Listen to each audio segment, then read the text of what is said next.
గురుగారు, ఈ వారం కన్యా రాశి వారికి ఎలా ఉంది? కన్యా రాశి వారికి 3 గ్రహాలు చక్కగా యోగిస్తున్నాయమ్మ. సప్తమంలో చంద్రుడు, చతుర్థంలో శుక్రుడు, షష్ఠంలో రాహువు. లక్ష్మీ కటాక్షం శుభప్రదంగా ఉన్నది. ఐశ్వర్య యోగం ఉన్నది. భూగృహ వాహనాది యోగాలలో పురోగతి ఉంటుంది. స్థిర సంపదలను పెంచుకునే అవకాశం ఉన్నది.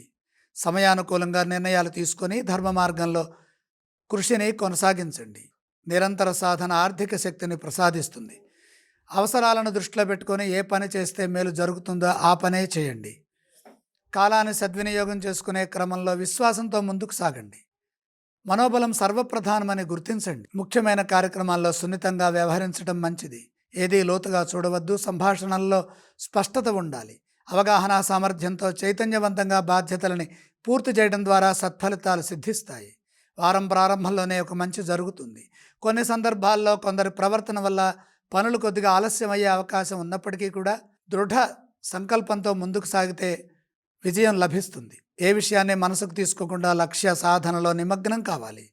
కుటుంబ సభ్యులతో కలిసి చేసే పనులు మేలు చేస్తాయి. మంచి వార్తలు ఆనందాన్ని ఇస్తాయి. కార్యసిద్ధి ఉంటుంది. కన్యా రాశి వారు ఏ స్తోత్రాలను పఠించాలంటారు? కన్యా రాశి వారు శ్రీమన్నారాయణమూర్తిని స్మరించడం మంచిది. కన్యా రాశి వారు ఏ ఆలయాన్ని సందర్శించాలి? సుబ్రహ్మణ్యేశ్వర స్వామి వారి దర్శనం చేసుకుంటే చాలా శక్తి లభిస్తుంది. వారు ఎటువంటి దానాలు చేయాలి? బుధ ప్రీతిగా పెసలు దానం చేయండి.